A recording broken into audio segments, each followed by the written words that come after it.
The year is 1177. Jerusalem is in danger.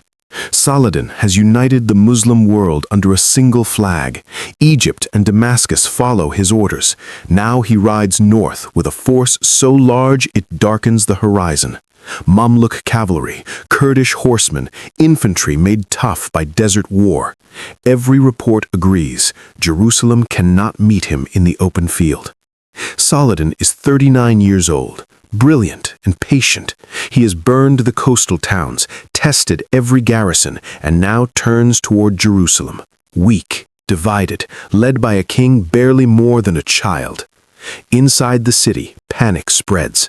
Most of the kingdom's army is away in the north. Baldwin has perhaps 300 knights and a few thousand infantry. Against Saladin's thousands, the end seems certain. Then the king rises. Baldwin IV, 16 years old, his body destroyed by leprosy, numb hands, bandaged fingers, sores across his face, a boy who should be in bed.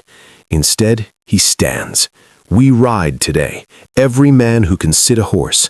The nobles stare. A dying king against Saladin? 300 knights against thousands? Baldwin doesn't wait for their approval.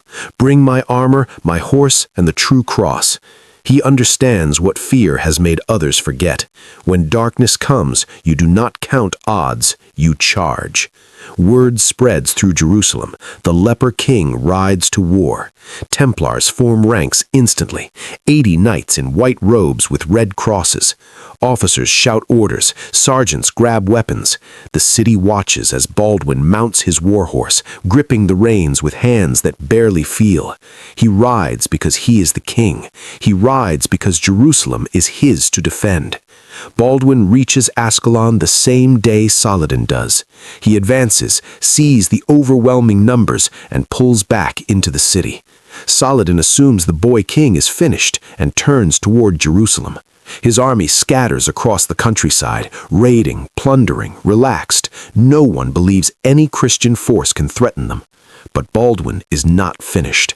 He issues the Arriere Ban, calling every able-bodied Christian. Templars break out from Gaza to join him. Citizens flood to his banner.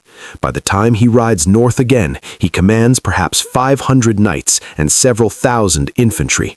Still outnumbered, still facing impossible odds, but no longer alone.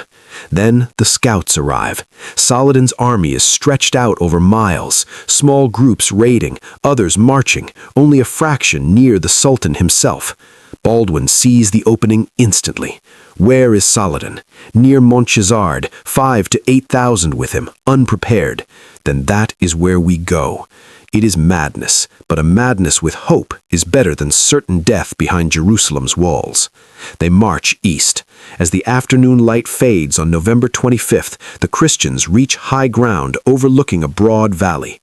Below them lies Saladin's camp, relaxed, scattered, unguarded. Fires burning, horses unsaddled, men eating and laughing. They believe no Christian force is within miles. They are wrong. Baldwin dismounts. His legs tremble, but he kneels. His knights kneel around him. The true cross is raised high. They pray not for victory, but for the strength to do what must be done. When they rise, Baldwin's voice shouts, "Beyond this hill lies the man who will destroy everything we love. He believes God has abandoned us. Let us show him how wrong he is." Baldwin mounts his horse. The Templars tighten into a wedge, lances lowering, armor gleaming in the last light. At the tip rides a 16-year-old boy whose body is failing, but whose spirit refuses to. As the sky darkens, Baldwin raises his sword. The charge that shattered an empire. The thunder begins. They come down the ridge like judgment itself. Not at a gallop, not yet, a controlled descent. Every rider steady, every horse poised like a drawn bow. The Muslims in the valley look up in confusion. For a heartbeat, no one moves, no one speaks. Then the first shout rises, thin and disbelieving. The Templar wedge tightens. Baldwin lowers his sword, and the world explodes. The trot becomes a canter. The canter becomes a thunderous gallop. The sound rolls across the valley like a storm breaking open, armor rattling, hooves hammering, lances dropping in perfect unison. The camp reacts too slowly. Archers reach for bows, cavalry try to mount, men scream orders that vanish beneath the roar of the charge. The impact is instant. The first line of Saladin's forward troops doesn't break, they're simply removed, swept aside by a wall of steel and horseflesh moving with unstoppable momentum. Shields fly from hands, riders topple like wheat under a scythe, lances punch through shields, splinter into fragments and are thrown aside as swords burst into motion. Templars crash through the disorganized Muslim front like a blade slicing cloth. It isn't graceful, it's violent efficiency, a formation built for shock, tearing through men who have no time to brace.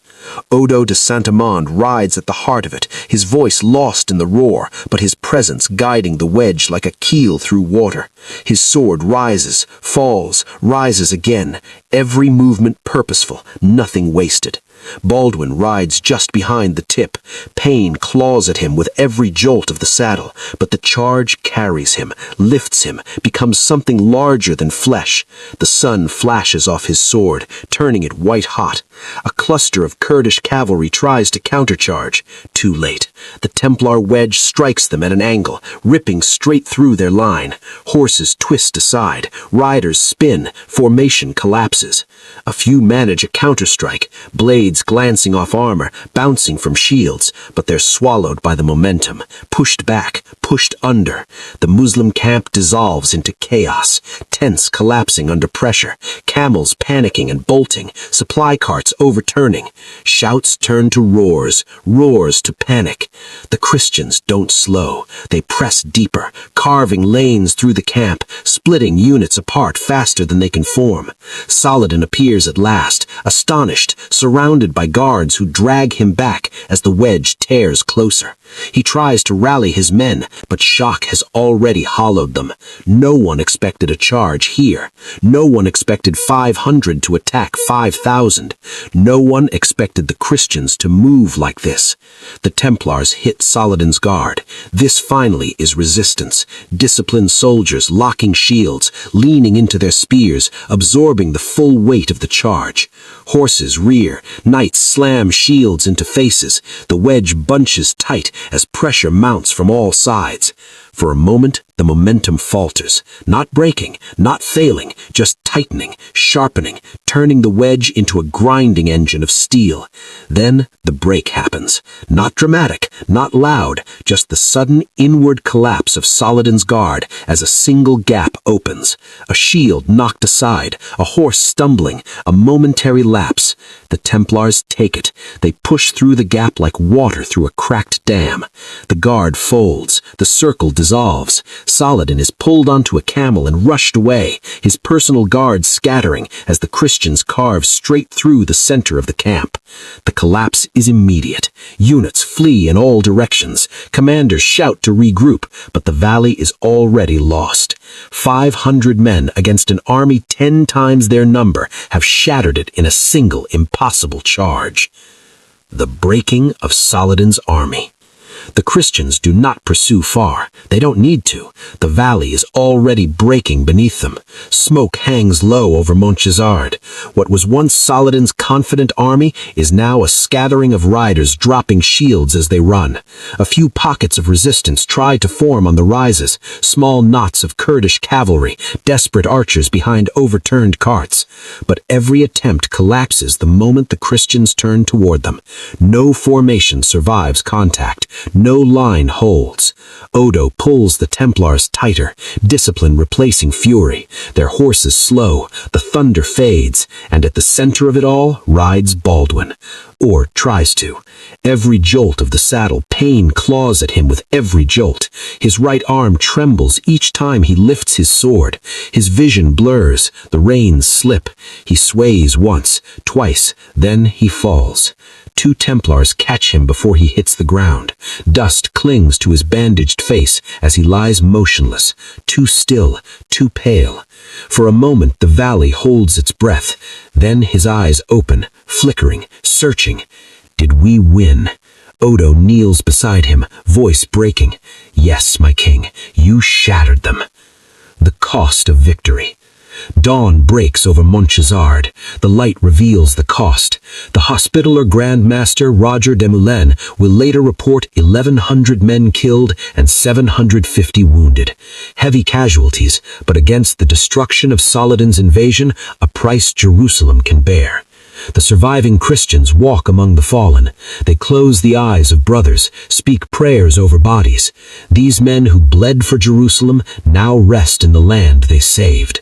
But they died free. They died victorious. Baldwin wakes at sunrise. His physicians work through the night trying to save him. They cannot understand how he survived, how he fought for hours with a disease that should have killed him. They wrap fresh bandages, mix medicines, know that they are simply delaying the inevitable. But Baldwin insists on standing, on walking among his men. They try to stop